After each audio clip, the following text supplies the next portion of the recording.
Hello friends, Manish this side, and in this video we will learn about various types of bank accounts. So here is the list of bank accounts. तो जब भी आप bank में जाते हैं तो आप इतने अकाउंट्स में अपने पैसे डिपॉजिट करवा सकते हैं और इससे कई बार सवाल भी पूछे जाते हैं, इनके डिटेल्स पे क्वेश्चंस आते हैं।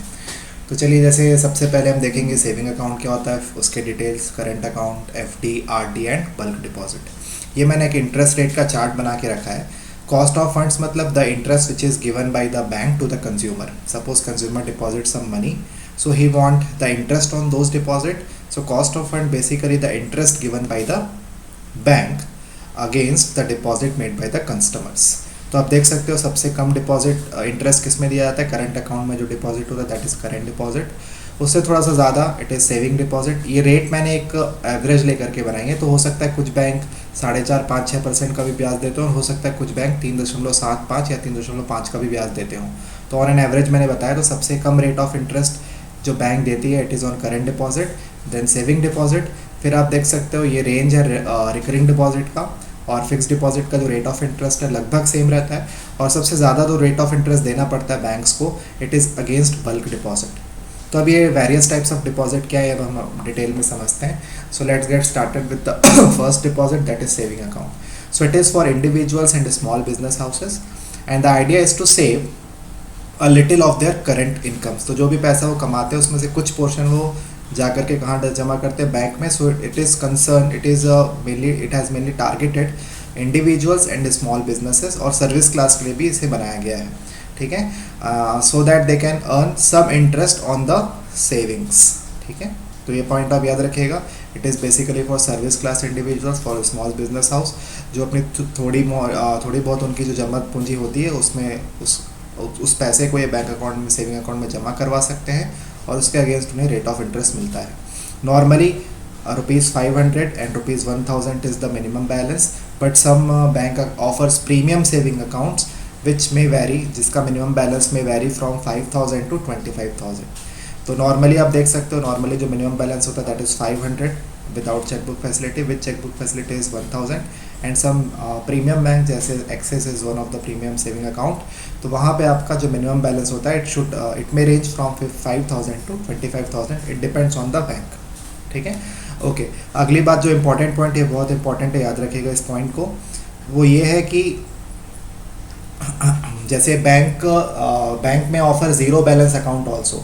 So this when saving account जब आपको ज़ीरो बैलेंस में ओपन करके दिया जाता है, so this account is earlier known as no frills account. ये इंपॉर्टेंट है, याद रखना, नो फ्रिल्स अकाउंट। अब इसका नाम चेंज होकर के क्या हो गया है, BSBD account. So saving account with zero balance is called no frills account, that was earlier, but now it is known as BSBDA।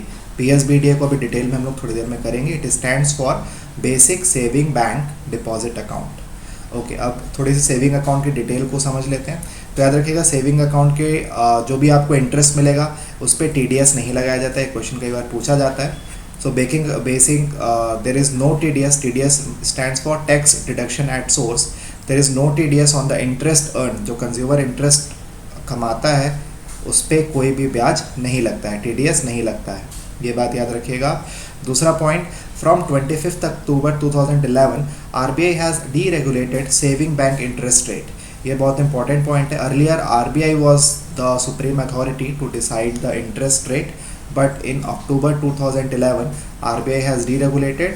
Now saving account can decide their interest rate, the interest rate that they have to give against the deposit to consumer, to bank account holders, वो उनका description खुद होगा। इसीलिए आप देख सकते हो हर bank का जो बचत खाते का दर होता है, जो ब्याज दिया देती है बैंक, को अलग अलग वेरी करता है।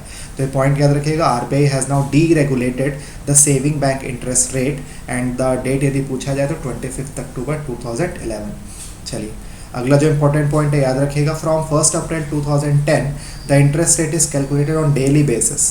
पहले मंथली बेसिस में जो मिनिमम बैलेंस होता था उस पर आपको ब्याज दिया जाता था, बट 2010 1 अप्रैल से the interest is calculated on the minimum balance of daily account. तो सपोज़ आपके पास, यदि बैंकिंग आवर्स की बात करें, तो सपोज़ आपने दोपहर को 12 बजे आपके अकाउंट में 10,000 रुपये थे, बट शाम को 4 बजे जब बैंक लगभग बंद होता है तब आपके अकाउंट में मान लो 2,000 रुपये।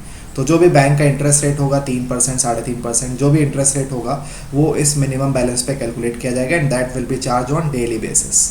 ठीक है, earlier it was monthly basis, now it is daily basis. RBI has deregulated saving rate, saving bank interest rate, and also it charges the interest on daily basis. तो ये सारे पॉइंट्स आपसे पूछे जाते हैं. डेट्स याद रखिएगा. Earlier the date was 2011 when RBI has deregulated, and when RBI has decided to charge interest on a daily basis, the date is 1st April 2010. Okay, चलिए आगे आते हैं हम लोग. ओके, अब हम आते हैं यहाँ पे देखिए नो फ्रिल्स अकाउंट और now known as BSBD account. और जब BSBD अकाउंट्स में कुछ एडिशनल फीचर्स भी ऐड कर दिए जाते हैं तो उसे कहा जाता है प्रधानमंत्री जनधन योजना. तो ये जो तीनों हैं, ये तीनों हम डिटेल में समझेंगे. नो फ्रिल्स अकाउंट तो उतना इंपॉर्टेंट नहीं है, बस आपको डेट याद रखना है कि किस डेट से नो फ्रिल्स अकाउंट को BSBD में चेंज कर दिया गया. तो याद रखिएगा, RBI issued guideline in November 2005 for zero balance account. तो 2005 में नो फ्रिल्स अकाउंट इनिशिएट किया गया था. Now, as per RBI regulation in August 2012, all the no-frills account are now known as has been converted to BSBD account. तो याद रखना 2012 में all the no-frills account had been changed into, upgraded into to be specific BSBDA. BSBDA stands for Basic Saving Bank Deposit Accounts. ठीक है, अब ये BSBDA क्या होता है और इसको क्यों लाया गया, ये हम थोड़ा सा समझ लेते हैं. तो देखिए BSBDA का मतलब क्या होता है. फुल फॉर्म तो आपको ऑलरेडी बता दिया मैंने. तो यहाँ पे देख सकते हैं, यहाँ पे facility of ATM cum debit card free of cost, no limit on the number of times for depositing the amounts. आप कितने भी बार पैसे जमा करा सकते हैं, ये इंपॉर्टेंट पॉइंट है. Only 4 withdrawals per month at branches और एट ATMs. यानी आप डेबिट कार्ड से ATM में विड्रॉ या फिर ब्रांच से चेक के थ्रू पैसा आप महीने में 4 बार निकाल सकते हैं. तो ये फैक्ट पूछा जाता है एग्जाम्स में. Okay, there is no need to maintain a minimum balance. ये तो पॉइंट आपको पता ही है ऑलरेडी, ये नो फ्रिल्स अकाउंट में भी था. ओके, ये बहुत इंपॉर्टेंट फैक्टर है. यहाँ पे कुछ फैक्ट्स हैं. 5th पॉइंट पे देखेंगे आप लोग. No credit more than 1 lakh in BSBD account in a year. तो कभी भी आपके अकाउंट में एक साल में 1 लाख रुपए से ज़्यादा जमा नहीं होना चाहिए. ठीक है, एक साल का जो एक्यूमुलेटेड डिपॉजिट अमाउंट है, जो एक साल में कुल जो जमा पूंजी है, वो कभी भी 1 लाख से अधिक जमा नहीं होना चाहिए. पहला पॉइंट. दूसरा पॉइंट आप याद रखिएगा, किसी भी समय your BSBD account should not show the balance of 50,000. 50,000 या उससे अधिक का बैलेंस कभी भी आपके बचत खाता में नहीं दिखाना चाहिए. वह बचत खाता जिसे क्या बना दिया आपने, BSBD. क्लियर है. नॉर्मल सेविंग अकाउंट में हो सकता है, बट BSBD में कभी भी आपका अकाउंट एट एनी टाइम 50,000 या उससे ज़्यादा नहीं हो सकता. और एक साल में आप 1 लाख रुपए से ज़्यादा उसमें एक्यूमुलेटेड कुल 1 लाख से ज़्यादा आप जमा नहीं कर सकते. ओके, अगली बात याद रखिएगा यहाँ पे, also the total debits by cash withdrawal and transfer in a month can not exceed 10,000. यानी जो आप टोटल डेबिट जो महीने में आप एक महीने में जो आप पैसे निकालते हैं वह 10,000 रुपये से ज़्यादा नहीं निकलना चाहिए. ये सब इसलिए किया गया ताकि ज़रूरतमंद ही इसका फ़ायदा ले सके. ठीक है, तो 3 कंडीशन याद रखिएगा. पहली कंडीशन BSBDA की क्या है, एक साल में जो कुल जमा है that should not exceed 1 lakh. जो आप भले आप 5-5 हज़ार लग करके जमा करें या 50-50 हज़ार 2 बार जमा कर दें, बट 1 लाख से ज़्यादा आप जमा नहीं कर सकते एक साल में. दूसरी बात, कभी भी आपका जो अकाउंट का बैलेंस है, the debit balance should never show more than 50,000. 50,000 से ज़्यादा कभी भी आपके खाते में पैसे जमा नहीं होने चाहिए. तीसरी बात, आप एक महीने में अधिकतम राशि कितनी विड्रॉ कर सकते हैं, 10,000 रुपये. तो ये तीनों पॉइंट आप याद रखिएगा. This are the provisions of BSBD. Okay, अगला पॉइंट याद रखिएगा, providing chequebook is not mandatory. ये डिस्क्रिप्शन छोड़ा गया. तो बैंक यदि चाहे तो चेकबुक ऑफर कर सकती है या चाहे तो चेकबुक ऑफर नहीं भी कर सकती है. बट यदि वो ऑफर करती है तो it should offer it for free. They can not charge for the checkbook. तो these are the points related to BSBDA को अपग्रेड किया गया और उसे क्या बोला गया, प्रधानमंत्री जनधन योजना. देखिए, प्रधानमंत्री जनधन योजना is the national mission for financial inclusion. NMFI का फुल फॉर्म भी पूछा गया है. तो NMFI मतलब national mission for financial inclusion. अब यदि आपको फाइनेंशियल इंक्लूजन करना है तो सिर्फ आप सेविंग अकाउंट खुलवा करके फाइनेंशियल इंक्लूजन नहीं हो सकता. ठीक है, तो सेविंग अकाउंट के साथ बहुत सारे फीचर्स को ऐड किया गया, जैसे पेंशन योजना. ठीक है, जैसे ओवरड्राफ्ट फैसिलिटी. ठीक है, जैसे रिटायरमेंट प्लान, जैसे इंश्योरेंस प्लान. तो ये सब जो रिटायरमेंट प्लान वही पेंशन योजना, ओवरड्राफ्ट फैसिलिटी और इंश्योरेंस, जब ये स्पेशल फीचर्स को सेविंग अकाउंट के साथ जोड़ा गया, सेविंग अकाउंट कौन से बात कर रहा हूँ, BSBD है, जहाँ पे आपको मिनिमम डिपॉजिट 0 रखने की छूट दी जाती है। तो जब इन सभी फीचर्स को BSBD के साथ जोड़ा गया, so that is a comprehensive account, that is a comprehensive financial inclusion. क्योंकि सिर्फ जमा खाता, सिर्फ सेविंग अकाउंट खोल करके आप फाइनेंशियल इंक्लूजन नहीं कर सकते। तो इस बात को रियलाइज़ किया गया और BSBD में कुछ एडिशनल फीचर्स ऐड किए गए और उसे क्या बोला गया, प्रधानमंत्री जनधन योजना। याद रखिएगा, BSBD और प्रधानमंत्री जनधन योजना दोनों अलग अलग है। BSBD मतलब आप जीरो बैलेंस में अकाउंट खुलवा सकते हो, उसमें कुछ कुछ लिमिटेशंस है, वो मैंने आपको ऑलरेडी बता दिया है। और जब BSBD के साथ कुछ एडिशनल फीचर्स जोड़ दिए जाते हैं तो उसे हम क्या कहते हैं, प्रधानमंत्री जनधन योजना। तो दोनों अलग अलग हैं, ये बातें याद रखिएगा, और दोनों एग्जिस्ट अभी करते हैं। आप BSBD भी खुलवा सकते हो और आप प्रधानमंत्री जनधन योजना भी खुलवा सकते हो, बट दोनों पैरेलली नहीं खुल सकते। ठीक है, ओके, चलिए आगे बढ़ते हैं अब हम लोग। हाँ, तो मैंने आपको बताया कि प्रधानमंत्री जनधन योजना it was national mission for financial inclusion launched by government of India on August of 2014। तो डेट काफ़ी पुरानी है, तो क्वेश्चन आपसे नहीं पूछा जाएगा, बट हाँ NMFI का फुल फॉर्म पूछा जा सकता है। It ensures access to financial services namely banking, deposit, remittances, credit, insurance, pension in an affordable manner. तो देखो, माइक्रो क्रेडिट का, और स्पेसिफिकली मैं बात करूँ तो माइक्रो क्रेडिट की बात हो रही है यहाँ पे। तो आप देख सकते हो जनधन अकाउंट के साथ सेविंग और डिपॉजिट को तो ऐड किया तो ऐड ऑलरेडी था, रेमिटेंस को भी जोड़ा गया, क्रेडिट को भी जोड़ा गया, माइक्रो क्रेडिट को भी जोड़ा गया, इंश्योरेंस प्लान को भी जोड़ा गया, पेंशन को भी जोड़ा गया। तो it has been a comprehensive scheme which not only laid emphasis on saving account but also added additional features which in a true sense is financial inclusion. So इसलिए आपको ये सारे पॉइंट्स याद रखने हैं। अब हाँ, ये जो मैंने आपको पॉइंट बताया, दोनों में फ़र्क क्या होता है, तो ये फ़र्क आप यहाँ पे देख सकते हैं। Pradhan Mantri Jan Dhan Yojana accounts same as BSBD account? So answer is Pradhan Mantri Jan Dhan Yojana accounts are BSBD accounts in nature with additional facility of RuPay debit card, या हाँ रुपए डेबिट कार्ड दिया जाता है with accidental insurance coverage and overdraft facility. तो ये कुछ एडिशनल फीचर्स हैं जो ऐड किए गए और उसे क्या बोला गया, प्रधानमंत्री जनधन योजना। तो अब जब हम अगला टॉपिक करेंगे that is special benefit under Pradhan Mantri Jan Dhan योजना, और ये डिटेल में पढ़ना बहुत ज़रूरी है क्योंकि ये कई बार एग्जाम में आया हुआ सवाल है। ठीक है, चलिए तो देखते हैं इसको। तो सबसे पहली बात, तो जैसा कि मैंने आपको बताया था कि प्रधानमंत्री जनधन योजना में कुछ एडिशनल फीचर्स ऐड किए गए जो BSBD के पार्ट नहीं थे। तो याद रखिएगा, जो एडिशनल फीचर्स BSBD के साथ ऐड किए गए उसकी बात करते, तो इंटरेस्ट ऑन डिपॉजिट ये तो खैर वहाँ भी मिलता था। The one feature which has been added is accidental insurance. तो ये इंपॉर्टेंट है, इसको थोड़ा समझ लेते हैं। So accidental insurance at the time of initiation of Pradhan Mantri Jan Dhan योजना, जब इस खाते को बनाया गया था, जब फाइनेंशियल इंक्लूजन की इनिशिएशन लिया गया था, at that time the insurance coverage was 1 lakh, but recently it has been upgraded to 2 lakh. अब आपको 2 लाख का इंश्योरेंस कवरेज दिया जाएगा। ठीक है, under new Pradhan Mantri Jan Dhan Yojana accounts which has been open after 28/8/2018। तो 28/8/2018 के बाद जो भी अकाउंट खोले गए हैं उनमें अब एक्सीडेंटल कवरेज कितना है, 2 लाख रुपीज़। ठीक है, चलिए, इज़ अवेलेबल विद रुपए debit card issued to Pradhan Mantri Jan Dhan योजना। अब इसके कुछ कंडीशन है। आपके पास पहली बात तो रुपए डेबिट कार्ड होना चाहिए, तभी आपको ये एक्सीडेंटल इंश्योरेंस दिया जाएगा। दूसरी बात, एक्सीडेंटल इंश्योरेंस पाने के लिए यहाँ पे एक बहुत इंपॉर्टेंट क्लॉज है, देखिएगा, there should be a minimum 1 transaction. यहाँ पे देख सकते हो, the claim under personal accident insurance coverage under Pradhan Mantri Jan Dhan Yojana shall be payable if the RuPay debit card holder have perform minimum 1 successful financial और non financial customer induced transaction. तो कम से कम एक ट्रांजैक्शन होना चाहिए एट एनी बैंक ब्रांचेस और bank Mitra के पास से, या ATM से, या पॉइंट ऑफ सेल टर्मिनल से, या ई-कॉमर्स के थ्रू, कहीं पे भी आपका एक ट्रांजैक्शन होना अनिवार्य है with in 90 days prior to the date of accident. जब आपका एक्सीडेंट हो उसके 90 दिन पहले तक कम से कम एक ट्रांजैक्शन आपके रुपए डेबिट कार्ड से होना अनिवार्य है। वह किसी बैंक की शाखा से भी हो सकता है, क्योंकि इंटीरियर एरियाज़ में बैंक के ब्रांचेस अवेलेबल नहीं होते, तो इसलिए बैंक मित्रा को भी जोड़ा गया। बैंक मित्रा क्या है मैं आपको बता दूंगा डिटेल में। और ATM, point of sale terminal और ई-कॉमर्स जो ऑनलाइन प्लेटफॉर्म्स होते हैं, इनमें से कहीं पे भी यदि आपने अपना डेबिट कार्ड यूज़ किया है, रुपए डेबिट कार्ड, प्रायर 90 डेज़ यानी जब एक्सीडेंट हुआ उसके 90 दिन पहले तक एक बार भी आपका ट्रांजैक्शन होना अनिवार्य है, इट इज़ मैंडेटरी, तभी आप इस कवरेज को क्लेम कर सकते हैं। और कवरेज कितने का याद रखिएगा, 2 लाख रुपए का कवरेज है। ठीक है, चलिए, no balance is required, so it is again the same feature as BSBD।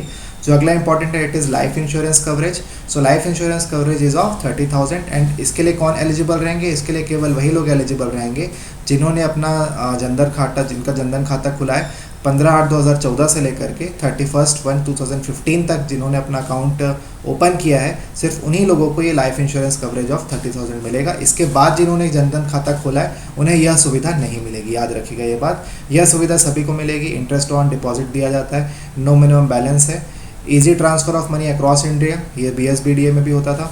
अब याद रखिएगा डायरेक्ट बेनिफिट ट्रांसफ़र का जो पैसा है वो सीधा प्रधानमंत्री जनधन योजना में आ जाता है। तो यदि आपने कहीं नरेगा में मजदूरी करी है, सपोज़ कोई मजदूर नरेगा में मजदूरी करता है, तो उसके प्रधानमंत्री जनधन खाता में सीधा पैसा क्रेडिट हो जाएगा। पहले वह पैसा पोस्ट ऑफिस के थ्रू होते हुए आता था, तो काफ़ी लंबा और कम्बरसम प्रोसीजर हुआ करता था, बट जनधन खाता होने के कारण सीधा बेनिफिट अब कहाँ रिसीव होगा, अकाउंट होल्डर के अकाउंट में। चलिए आगे अगला याद रखिए, ओवरड्राफ्ट फैसिलिटी भी है यहाँ पे। कितने की overdraft facility of up to 10,000, इसकी भी मात्रा बढ़ाई गई है, पहले ही कम था। तो ओवरड्राफ्ट फैसिलिटी 10,000 रुपये की होगी। अवेलेबल ओनली इन 1 अकाउंट पर हाउस होल्ड। तो हर हाउस होल्ड में, यदि मान लो मेरे घर में 4 लोग हैं, 4 लोग का बैंक में प्रधानमंत्री जनधन योजना का खाता खुला हुआ है, तो किसी एक को 10,000 रुपये की ओवरड्राफ्ट फैसिलिटी प्रोवाइड की जाएगी एंड प्रेफरेबली लेडी। तो यहाँ पे आप देख सकते हो वुमेन एम्पावरमेंट की भी बात हुई है। क्लियर है? चलिए, तो ये सारे फैक्ट्स आप याद रखिएगा। ओवरड्राफ्ट फैसिलिटी मिलती है 10,000 की, ये कई बार पूछा गया है। ठीक है, इंश्योरेंस जो कवरेज है उसकी मात्रा बढ़ा करके 2 लाख कर दी गई, ये भी पूछा जाता है। और जो लाइफ कवरेज लाइफ इंश्योरेंस है, ये एक्सीडेंटल इंश्योरेंस है 2 लाख रुपए का, और यदि मैं लाइफ इंश्योरेंस की बात करूँ तो 30,000 रुपये। क्लियर है? और आपको एक्सीडेंटल इंश्योरेंस कब मिलेगा, जब 90 दिन, जब भी आपका एक्सीडेंट हुआ था प्रायर टू 90 डेज, मतलब prior to accident with in 90 days you must have undergone a financial transaction at any bank branches or any bank Mitra Kendra और थ्रू ATM और पॉइंट ऑफ सेल टर्मिनल और ई-कॉमर्स चैनल। तो पूरे points आप याद रखिएगा। ठीक है, so this is very important facts related to Pradhan Mantri Jan Dhan scheme. तो हमने देखा कि प्रधानमंत्री जनधन स्कीम में BSBDA को और कॉम्प्रिहेंसिव बनाया गया, उसमें इंश्योरेंस कवरेज डाला गया, उसमें एक्सीडेंटल इंश्योरेंस भी डाला गया। इसके अलावा मैं आपको बता दूं अटल पेंशन योजना भी इसमें जोड़ा गया, लाइवलीहुड, कई लाइव स्टॉक इंश्योरेंस भी इसमें जोड़े गए हैं। तो हम ये देख सकते हैं कि प्रधानमंत्री जनधन योजना है जो है वो एक कॉम्प्रिहेंसिव स्कीम है, जिसमें BSBDA के परव्यू को, उसके पैरामीटर्स को काफ़ी एनहांस किया गया है। चलिए, ओवरड्राफ्ट फैसिलिटी कितने की, 10,000 की। चलिए अगले आगे आते हैं।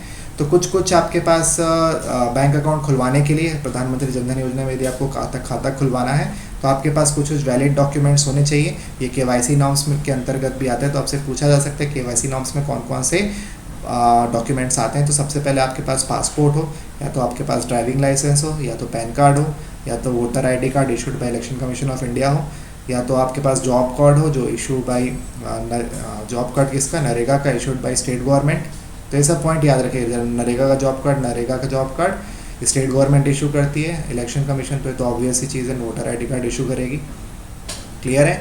या तो आपके पास आधार नंबर हो, ठीक है, जो UIDA, ठीक है, unique identity authority of India के जो इशू करती है आधार कार्ड, वो हो आपके पास, या any other documents certified by the central government हो आपके पास। ठीक है, जैसे identity card with applicant photograph, जैसे जो कई अथॉरिटीज़ होते हैं, पब्लिक सर्वेंट अंडरटेकिंग्स होते हैं, कमर्शियल बैंक, यदि आप अपना अथॉरिटी कार्ड भी दिखाएंगे, अपना ID कार्ड भी दिखाएंगे, या फिर यदि आप गेजेटेड ऑफिसर हैं स्टेट गवर्नमेंट में, तो भी आपका ID कार्ड चलेगा as a document proof. But यदि आपके पास इसमें से कुछ भी नहीं है तो भी आप प्रधानमंत्री जनधन खाते के अंदर अपना खाता खुलवा सकते हैं, बट उस खाते को क्या कहा जाएगा, स्मॉल अकाउंट। ये डिटेल यहाँ पे मैंने लिख रखी है, आप आराम से पढ़ सकते हैं वीडियो को पॉज करके।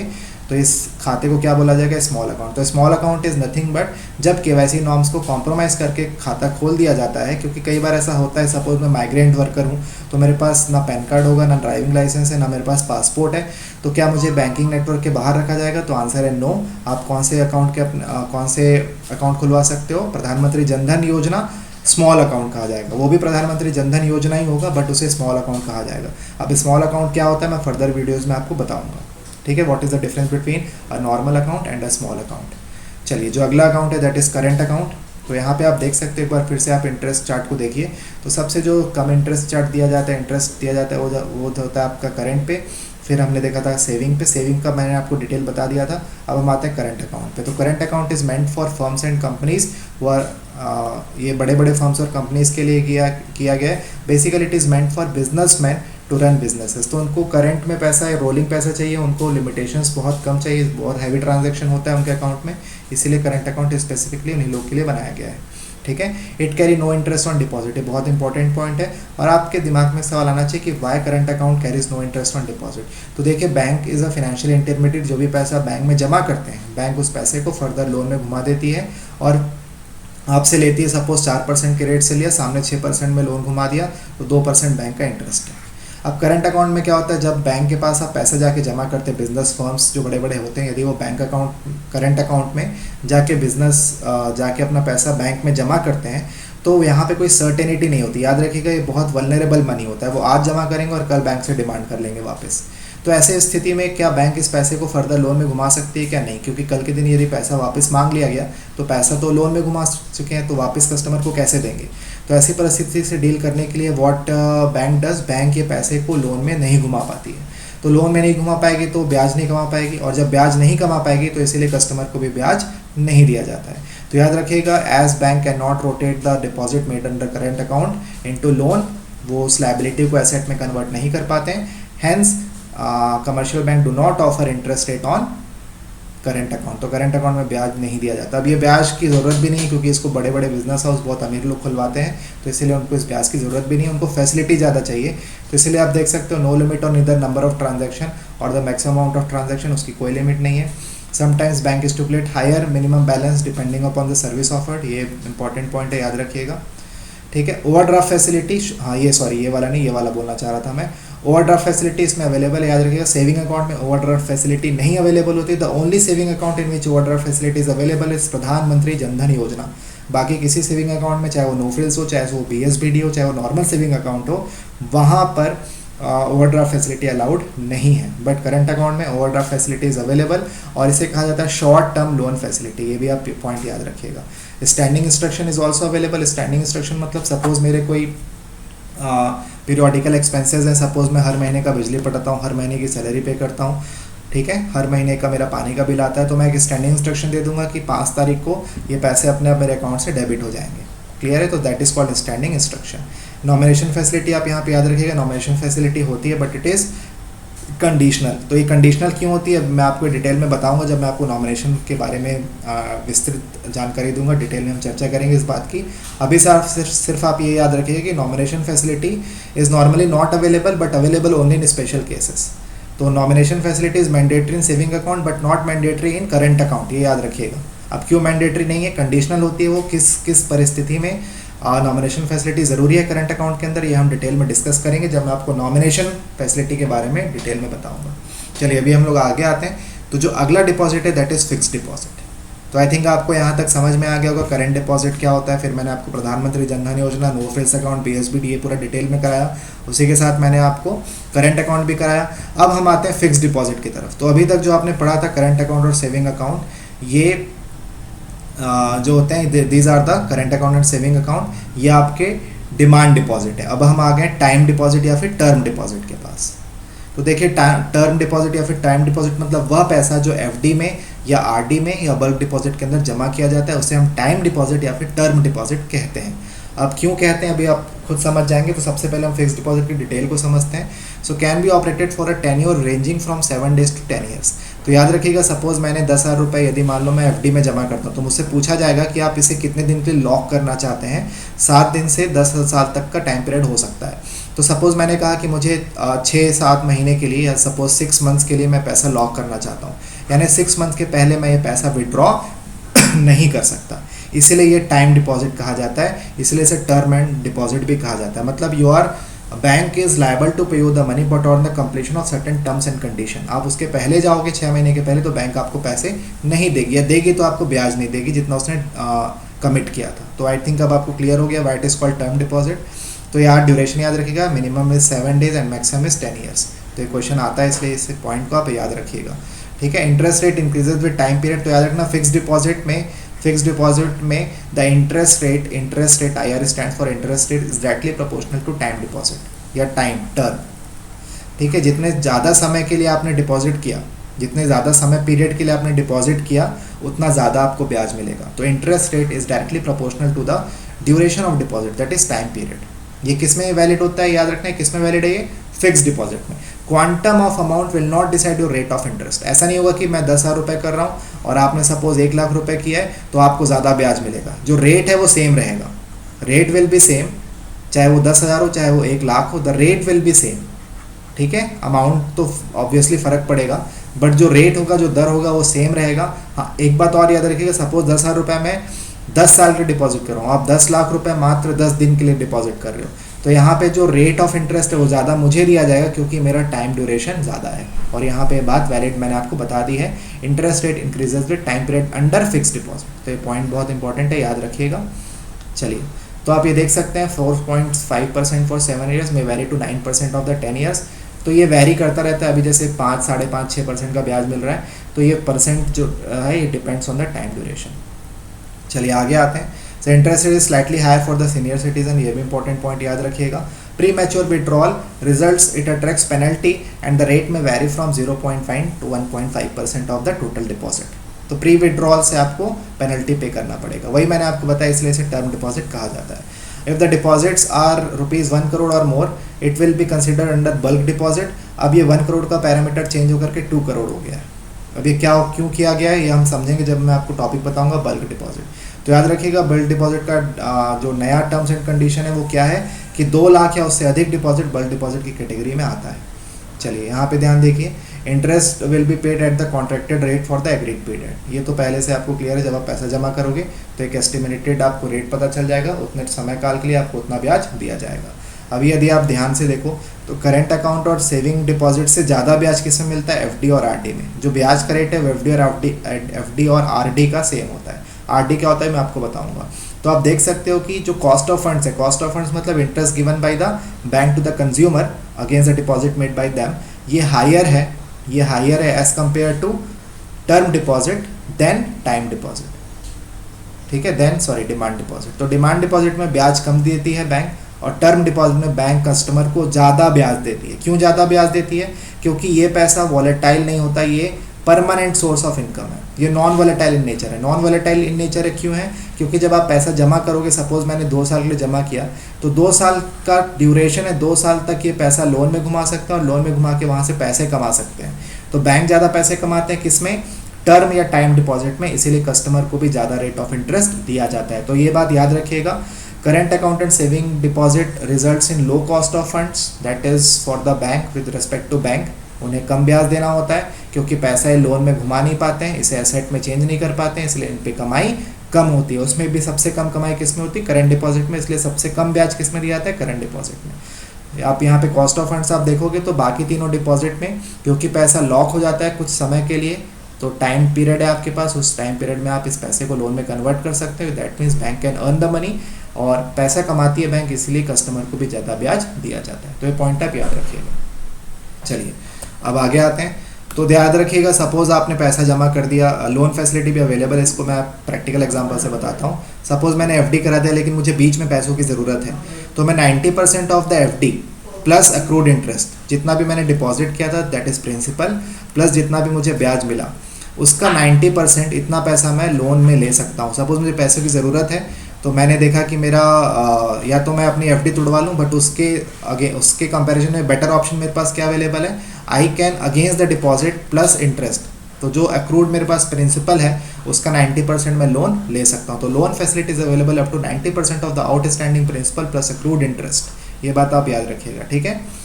नॉमिनेशन फैसिलिटी यहाँ पे अवेलेबल होती है, ठीक है। इंटरेस्ट इज टैक्सेबल, तो याद रखना यहाँ पे जो भी, जैसा मैंने आपको बताया था, टीडीएस नहीं लगता है किसमें? सेविंग अकाउंट में, लेकिन एफडी में यदि आप ब्याज कमाएंगे तो उस पर टीडीएस लगता है। तो यहाँ पे याद रखिएगा टीडीएस विल बी चार्ज यदि इंटरेस्ट आपका सालाना 10,000 रुपये से ज़्यादा है तो आप पे टीडीएस लगाया जाएगा। क्लियर है? यदि आप साल का 10,000 रुपये ज़्यादा ब्याज मिल रहा है आपको एफडी में, जो भी आपने एफडी कराया, यदि उस पर ब्याज आपको सपोज 20-30,000 रुपये मिल रहा है तो उस पर आपको टीडीएस देना पड़ेगा। क्लियर है? चलिए यहाँ पे आप याद रखिएगा, यदि आप फॉर्म 16 है, मतलब फॉर्म 16 है इनकम टैक्स रिटर्न भरने के लिए भरा जाता है, तो यदि आप फॉर्म 15G और फॉर्म 15H भर देते हैं, यदि आपने ये दोनों वो फॉर्म फिल किए हैं eight the time of making FD, जब आपने फिक्स डिपॉजिट किया था उस समय यदि आपने फॉर्म 15G और फॉर्म 15H भर दिया था तो फिर आप पे टीडीएस चार्ज नहीं किया जाएगा। फॉर्म 15G को आप याद रखना, इसको आप लिख सकते हो, जी मतलब याद रखना, आप गरीब से याद रख सकते हो। तो फॉर्म 15G मतलब होता है इट इज़ अ डिक्लेरेशन कि आपकी आप टैक्सेबल ब्रैकेट में नहीं आते हो। सपोज आपको ब्याज मिलता है मात्र साल का 20,000 रुपये, साल का ब्याज कितना मिला आपको 20,000 रुपये, तो 20,000 रुपये तो टैक्स के ब्रैकेट में ही नहीं आता। आपको कम से कम 2.5 लाख रुपये साल का कमाना है, तब आपको ब्याज में दिया जाएगा। लेकिन यहाँ पे आप देखो ब्याज आपका 10,000 रुपये से ज़्यादा है, तो यहाँ पे बैंक आपके ऊपर क्या चार्ज कर देगी, TDS। क्लियर है। तो 20,000 में से सपोज 10% माइनस किया उन्होंने, यानी 2,000 रुपये माइनस करके आपको कितना रुपये ब्याज दिया, मात्र 18,000 रुपये। तो इसमें तो आपका नुकसान है, आपको एक्चुअली में टैक्स नहीं देना था। TDS is a kind of tax, क्योंकि आपकी सैलरी जो है including all interest plus your all other various source of income सब मिला करके भी आप महीने साल का 2.5 लाख रुपए से ऊपर नहीं कमा पा रहे हो, तो भी आपको टैक्स देना पड़ गया। तो इस चीज़ से बचने के लिए आपको एक डिक्लेरेशन साइन करना पड़ेगा, that is in the form of that is form 15G। तो यदि आपने ये फॉर्म फिल कर दिया तो is a declaration made by the depositor to the bank कि my total taxable income is below 2.5 lakh, यानी चार्जेबल नहीं है, टैक्सेबल नहीं है, तो प्लीज़ आप मेरे इंटरेस्ट पे TDS नहीं काटिए। क्लियर है। सिमिलरली सीनियर सिटीजन यदि फॉर्म 15H भर करके दे देंगे तो उनके भी इंटरेस्ट जो भी बैंक को देती है FD के अगेंस्ट, उस पर भी TDS नहीं काटेगी। तो याद रखना कि TDS कटता है, बट यदि आपने फॉर्म 15G और फॉर्म 15H भर दिया तो TDS नहीं काटा जाएगा। फॉर्म 15G इज़ फॉर गरीब, यदि आपकी आमदनी 2.5 लाख से कम है तो आप 15G साइन करेंगे, और यदि आप सीनियर सिटीजन है तो आप 15H साइन करेंगे। It both forms are the declaration that please don't deduct TDS। ठीक है, ओके, चलिए आई थिंक यहाँ तक क्लियर हो गया होगा।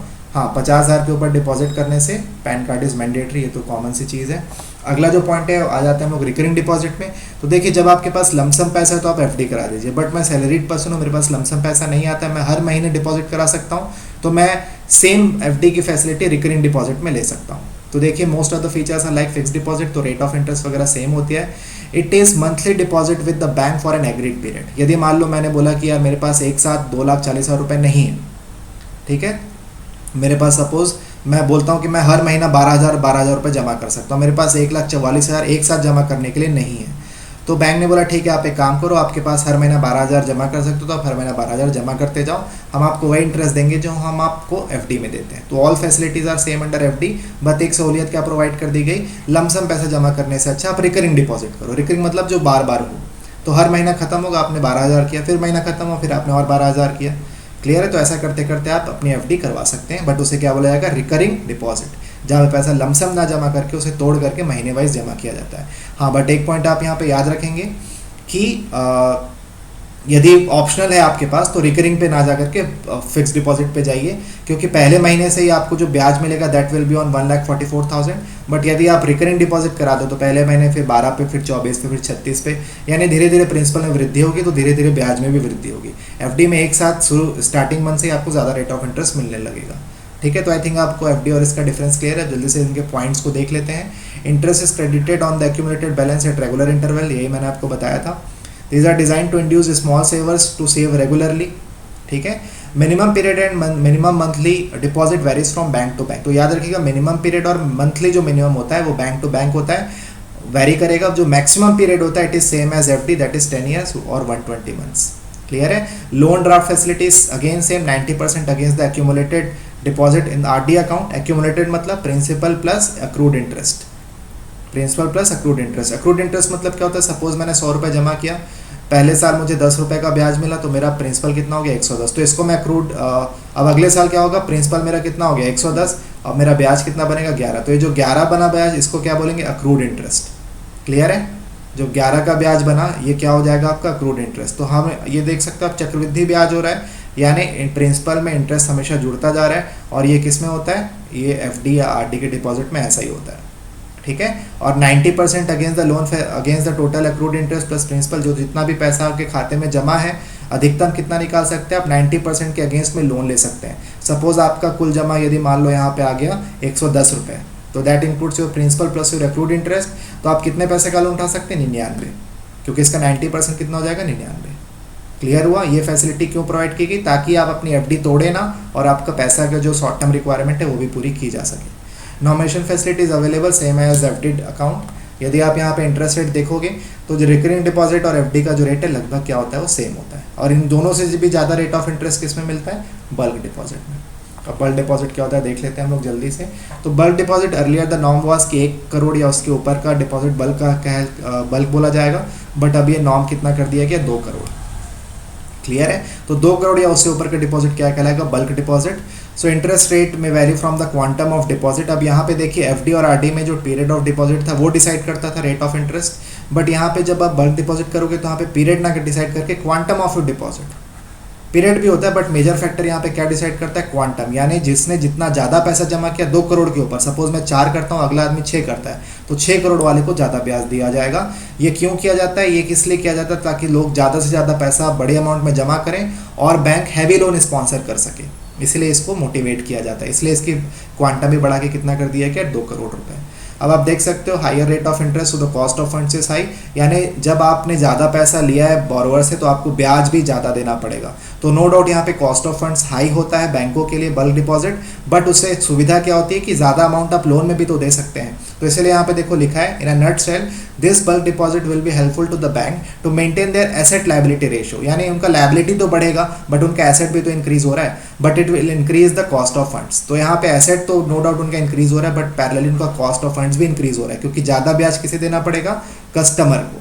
लेकिन वो ज़्यादा ब्याज वो ज़्यादा लोन भी देके कमा सकते हैं। अब आप खुद ही सोचो, जब आप मान लो 10 लाख रुपए का डिपॉजिट करते हो एफडी का, और सपोज मैं 10 करोड़ का एफडी का डिपॉजिट करता हूँ, तो बट ऑब्वियस है 10 करोड़ मतलब हैवी क्वांटम है, तो बैंक हैवी लोन दे सकती है, कॉर्पोरेट लोन दे सकते हैं, उससे ज़्यादा पैसे मिलेंगे, यानी उसका एसेट लायबिलिटी रेशियो मैनेज हो गया, उसके एसेट में ज़्यादा वृद्धि हो गई। लेकिन इसके कारण क्या हुआ? उसका कॉस्ट ऑफ फंड्स भी क्या हुआ? इंक्रीज हो गया। तो ये पॉइंट आप याद रखिएगा कि बल्क डिपॉजिट से कॉस्ट ऑफ फंड्स भी बढ़ता है, लेकिन बैंक का एसेट लायबिलिटी यानी एसेट का जो रेट ऑफ इंटरेस्ट वो लोन से अर्न करते हैं वो भी इंक्रीज होता है। तो ये पॉइंट्स आप याद रखिएगा। It is made for HNI। HNI का फुल फॉर्म कई बार पूछा गया, तो हाई नेट वर्थ इंडिविजुअल, जिनके पास बहुत ज़्यादा पैसा है, दे आर HNIs। चलिए अगला point, the present limit of deposit 15%। हाँ जी, ये पॉइंट आप वैसे आप इसे इग्नोर कर सकते हैं क्योंकि अब ये नॉर्म थोड़े से चेंज हो चुके हैं। ठीक है, चलिए। और याद रखने के लिए मेरे ख्याल से अभी 17-18% हो रहा है, तो अभी आप इसी फिगर को थोड़ा सा ध्यान दीजिए। इसका कहने का मतलब क्या है? The present limit of bulk deposit is 15% of the total deposit as it will increase the cost of funds. मेरे ख्याल से 17-18% हो चुका है अभी। इसका मतलब ये है कि यदि मान लो आपके पास जो टोटल डिपॉजिट आया है वो 100 रुपये आया, तो 100 रुपये में से अधिकतम आप बल्क डिपॉजिट कितना रिसीव कर सकते हैं? 15 रुपये। क्योंकि यदि आप इससे ज़्यादा रिसीव करेंगे तो आपका कॉस्ट ऑफ फंड बढ़ जाएगा। कॉस्ट ऑफ फंड बढ़ जाएगा तो जो एक बैलेंस होता है एसेट और लायबिलिटी का वो पूरा डिसरप्ट हो जाएगा। इसीलिए इस रेशियो को मेंटेन रखने के लिए क्या नॉर्म्स दिया गया है RBI की तरफ से कि आप 15 से 18% तक का अपना क्या मेंटेन करिए? बल्क डिपॉजिट मेंटेन करिए। That will be healthy for your banking scenario. चलिए, so that was the overview of the types of deposit. तो एक बार जल्दी से देख लीजिए मैंने आपको आज क्लास में क्या क्या कराया। मैंने आपको पहले कराया सेविंग अकाउंट कराया, फिर इसमें मैंने आपको 2-3 बातें बताई। नो फ्रिल्स बताया, फिर मैंने आपको BSBDA भी बताया था, फिर मैंने आपको यहाँ पे प्रधानमंत्री जन धन योजना भी बताया। फिर हमने सीखा कि इन दोनों का डिफरेंसेस क्या है, ये हमने सीखा था। फिर करंट अकाउंट हमने कवर किया, और फिर हमने ये भी सीखा कि इन दोनों को हम क्या कहते हैं? Demand deposit, because bank is liable to pay the customers money on his demand. इसलिए यहाँ पे डेबिट कार्ड वगैरह दिया जाता है, क्रेडिट कार्ड दिया जाता है, इसके अलावा चेक बुक दिए जाते हैं, क्योंकि जब ये भी आप डिमांड करेंगे तो bank is liable to pay you the money. But ये जो डिपॉजिट्स हैं these are called term deposit. Term deposit आपके एसेट को इंक्रीज करते हैं नो डाउट, बट यहाँ पे कॉस्ट ऑफ फंड्स भी इंक्रीज होता है। अब कॉस्ट ऑफ फंड सबसे ज़्यादा किस में इंक्रीज होता है? Bulk deposit. इसलिए क्या नाम्स रखा गया कि बल्क डिपॉजिट को मैक्सिमम आप 15 से 18% ऑफ योर टोटल डिपॉजिट, इतना ही पैसा बल्क डिपॉजिट में घुमाइए, क्योंकि इससे ज़्यादा यदि आप पैसा घुमाओगे तो it will hamper your asset liability ratio. So that is all for this video. अगले वीडियो में हम डिस्कस करेंगे और भी बहुत सारे इंपॉर्टेंट बैंकिंग कॉन्सेप्ट है, that will discuss in further videos. आपको जो टॉपिक पे डाउट होता है आप कमेंट बॉक्स में पोस्ट करिए, I will definitely try to clarify your doubts. ठीक है, and please do subscribe the channel if you like the video. Bye bye.